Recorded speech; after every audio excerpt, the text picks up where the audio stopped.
Hello friends, welcome to LS Academy for Technical Education. In today's video we'll discuss about the backpropagation algorithm.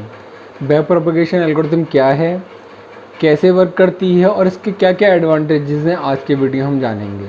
तो सबसे पहले हम पहला point discuss करते हैं कि what is you mean by backpropagation। तो backpropagation is a standard method which is used for the training of the artificial neural network. Artificial neural network की ट्रेनिंग के लिए जो स्टैंडर्ड मेथड यूज़ किया जाता है उसको हम क्या कहते हैं, बैक प्रोपगेशन कहते हैं।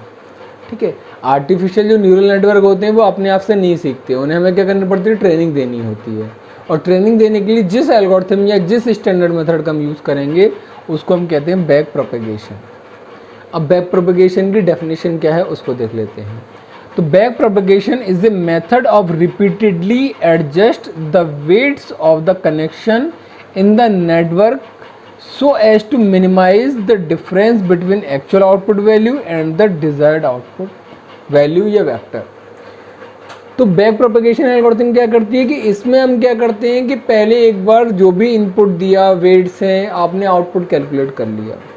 आउटपुट कैलकुलेट करने के बाद अगर आपका डिफरेंस आ रहा है एक्चुअल आउटपुट वैल्यू में और जो आपको डिजायर्ड आउटपुट था उसके वैल्यू में, तो आप क्या करोगे, दोबारा से उसके वेट को क्या करोगे, रिपीटेडली एडजस्ट करोगे उसके वेट्स को। जो आपने वेट असाइन कर रखा है कनेक्शन पर, उन वेट्स की वैल्यू को चेंज करोगे, फिर से कैलकुलेट करोगे आउटपुट। फिर आप चेक करोगे क्या अब भी डिफरेंस है, अगर फिर भी डिफरेंस आ रहा है फिर से दोबारा क्या करोगे, फिर से वेट की वैल्यू को चेंज करोगे। तो you will repeatedly change the value of the weights in the back propagation algorithm until we will get the minimum error. Minimum error can be zero error or it can be negative or it can be positive, but it should be minimum. हमको minimum error मिले उसके लिए हम क्या use करते हैं, back propagation algorithm का use करते हैं। ठीक है, जैसे आप पहले रेडियो यूज़ करते थे, रेडियो में अगर आप किसी भी उसको, आप कहीं भी आपको एक स्टेशन पे चलाना है, FM चलाना है मान लीजिए, तो हम क्या करते हैं, उसको ट्यून करते हैं कि इस पर्टिकुलर FM चैनल पर ट्यून हो जाए, सेट हो जाए।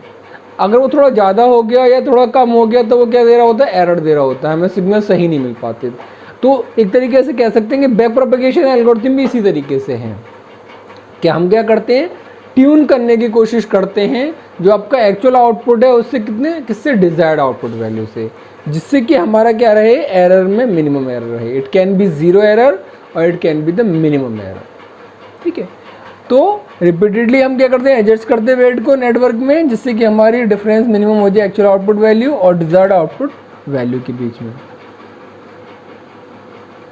ठीक, अब कैसे मिनिमाइज करेंगे, कैसे मिनिमम करेंगे, उसके लिए जो हमने आपको प्रीवियस वीडियोस में रूल्स बताए हैं, जैसे हमने आपको ग्रेडियंट डिसेंट रूल बताया, हमने आपको डेल्टा रूल बताया, इन रूल्स का यूज़ करेगी बैक प्रोपगेशन एल्गोरिथम, जिससे कि आपका डिफरेंस क्या है, मिनिमम आए। क्योंकि इन्हीं एल्गोरिथम के यूज़ करके हम क्या करते हैं, मिनिमाइज करते हैं एरर्स को।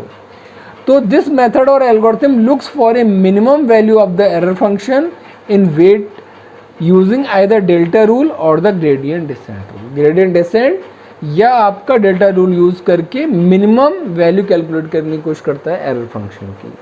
ठीक है, उनके लिए किसकी हेल्प ले रहा है, वो डेल्टा रूल या ग्रेडियंट डिसेंट एल्गोरिथम को यूज़ कर रहा है। आप किस तरीके से डिफरेंट स्टेप्स हैं बैक प्रोपगेशन एल्गोरिथम में, उसको हम देख लेते हैं। तो बैक प्रोपगेशन एल्गोरिथम में सबसे पहले क्या होता है कि ये आपकी इनपुट लेयर होती है। इनपुट लेयर पे क्या होता है कि जो प्रीवियस आर्टिफिशियल न्यूरॉन होगा उसको जो आउटपुट होगा वो एज ए इनपुट यहाँ पर आएगा। जो एक्स लिखे हुए हैं, this is the inputs, different inputs, और इस लेयर को क्या कहते हैं, इनपुट लेयर। तो सबसे पहले input x arrive through the pre connected path, जो भी इससे पहले कनेक्टेड पाथ होगा उसके थ्रू यहाँ पर इनपुट आ जाएगा। ठीक है, उसके बाद ये आउटपुट पर जाने से पहले, आउटपुट कैलकुलेट करने से पहले, it will go through the one और मोर हिडन लेयर्स, एक या एक से ज़्यादा हिडन लेयर्स के बीच के थ्रू भी होके जाएगा।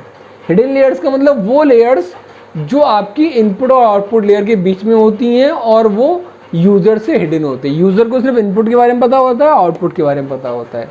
जो आपकी इंटरमीडिएट लेयर्स हैं वो आपकी क्या कहलाती हैं, हिडन लेयर्स होती हैं। ठीक है, नॉर्मली हिडन लेयर्स का हम कहाँ यूज़ करेंगे, जब हमारी कॉम्प्लेक्स कंप्यूटेशन है। अदरवाइज हमारा इनपुट लेयर और आउटपुट लेयर से ही आपको आउटपुट मिल जाएगा।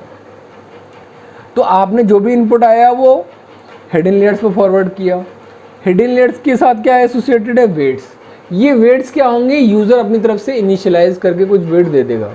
भाई इनपुट आया, यूज़र ने अपनी तरफ से कोई भी वेट असाइन कर दिया, ठीक है, वैल्यू वेट की वैल्यू 1 असाइन कर दी, 2 असाइन कर दी, 1.5 असाइन कर दी, 0.5 असाइन कर दी। यूज़र अपनी तरफ से कोई भी रैंडमली वैल्यू असाइन कर देगा। So inputs are modelled using randomly assigned weights W. ये वेट्स आपने कनेक्शंस पे असाइन कर दिए। इसके बाद आप क्या करोगे, ये वैल्यू डिफरेंट हिडन लेयर्स के थ्रू पास होकर किसके पास जाएगी, फाइनली कंप्यूट होकर आउटपुट लेयर्स पे। आउटपुट मान लीजिए इस पर्टिकुलर प्रॉब्लम में 2 आउटपुट लेयर्स है, तो यहाँ पर ये पहुँच जाएगी। So calculate the output for each neuron. Output calculate करेंगे ईच न्यूरॉन के लिए from the input layer to the hidden layers to the output layer, ठीक है। आउटपुट लेयर पे जब आप पहुंचे तो आप चेक करोगे कि जो हमें चाहिए था उससे कितना डिफरेंस आ रहा है, what is the difference in the desired value. वो हमें क्या देगा, एरर देगा। क्या, एक्चुअल आउटपुट हमारा कितना आ रहा है और डिजायर्ड हमारा कितना था। एक्चुअल मान लीजिए हमें चाहिए, एक्चुअल हमारा आ रहा है 2.2, चाहिए हमें कितना 3, तो कितना डिफरेंस आ रहा है, -0.8 की एरर आ रही है। ये भी हो सकता है कि एक्चुअल हमें क्या आ रहा है, हमारा 3.6, चाहिए हमें क्या 3, तो एरर कितनी आ रही है, +0.6 की आ रही है। तो error can be positive, error can be negative. हमारा पर्पस क्या है, उस एरर को मिनिमाइज करना, ठीक। तो जो आपका एरर निकल के आया, यानी कि डिजायर्ड वैल्यू से जितना पॉजिटिव या नेगेटिव निकल के आया, हमने क्या किया, उसको वापस बैक प्रोपेगेट किया। That is the main concept of the algorithm. आपने क्या किया, वैल्यू निकल के आ गया आउटपुट, आपने कहा नहीं मेरा करेक्ट आउटपुट नहीं आया, आपने वापस वैल्यू को भेज दिया दोबारा से कैलकुलेशन के लिए। वैल्यू वापस लौट के किस पे आएगी, फिर से वेट्स पे आएगी। और आप क्या करोगे, वेट्स की वैल्यू को इस बार फिर चेंज कर दोगे।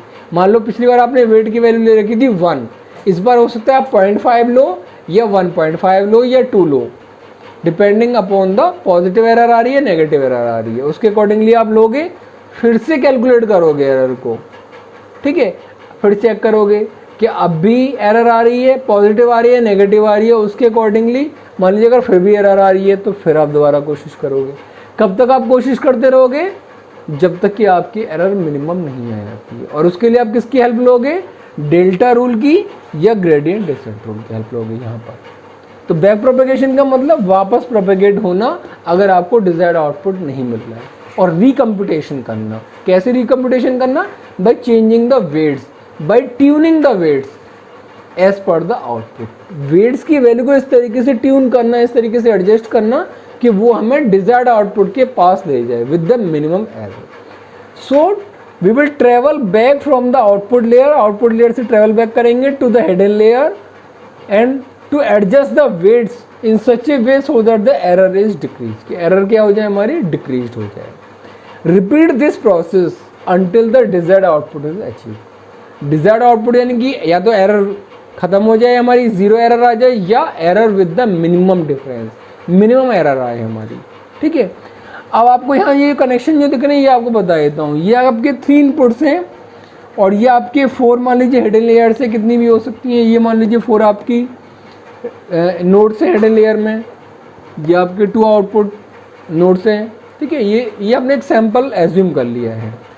ये जो इनपुट होगा ये चारों से कनेक्टेड होगा, ये देखिए चारों से कनेक्टेड है। ये वाला जो होगा ये भी चारों से कनेक्टेड होगा। ये वाला जो इनपुट होगा ये भी चारों से इंटरमीडिएट नोड से कनेक्ट होगा। ऐसे ये जो चारों नोड हैं ये इन चारों नोड से कनेक्टेड होंगे। यहाँ से ये कनेक्शन जा रहा है, यहाँ से ये जा रहा है, यहाँ से ये, यहाँ से इस पे, ऐसे इस वाले से इस पे जाएगा, इस पे जाएगा, इस पे जाएगा, इस पे जाएगा। हर नोड अपने दूसरे वाले एसोसिएटेड नोड से कनेक्ट रहेगा। डॉट किस तरीके से होकर रखा, डॉट क्या हमने यूज़ कर रखा है, ये इस तरीके से जो डॉट लिखा हुआ है, इसका पर्पज़ हमारा ये है कि हम ये शो करना चाहते हैं that it is the intermediate nodes, कि ये हिडन नोड्स हैं, जिसकी वजह से हम इसको इस तरीके से शो कर रहे हैं, ठीक है। अब आते हैं एडवांटेजेस क्या क्या हैं। बैक प्रोपेगेशन हमारा पर्पज़ क्या, ट्यून करना वेट्स को इस तरीके से कि हमें डिजायर्ड आउटपुट मिल जाए। लेकिन इसके एडवांटेजेस क्या क्या हैं, तो सबसे पहला एडवांटेज है it is the fast, simple and easy to programme.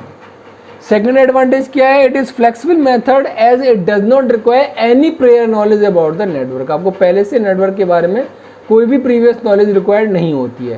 Third, इस मेथड का हम यूज़ कहाँ पर करते हैं, डीप लर्निंग मेथड में यूज़ करते हैं, जहाँ पर हमें इमेज रिकॉग्नाइज करनी होती है या स्पीच रिकॉग्नाइज करना होता है, क्योंकि उन्हीं में ज़्यादा एरर होने के चांसेस रहते हैं। They are the error prone projects, जिनमें एरर होने के चांसेस ज़्यादा हैं, वहाँ पर हम क्या करते हैं, मेनली बैक प्रोपेगेशन एल्गोरिथम को यूज़ करते हैं।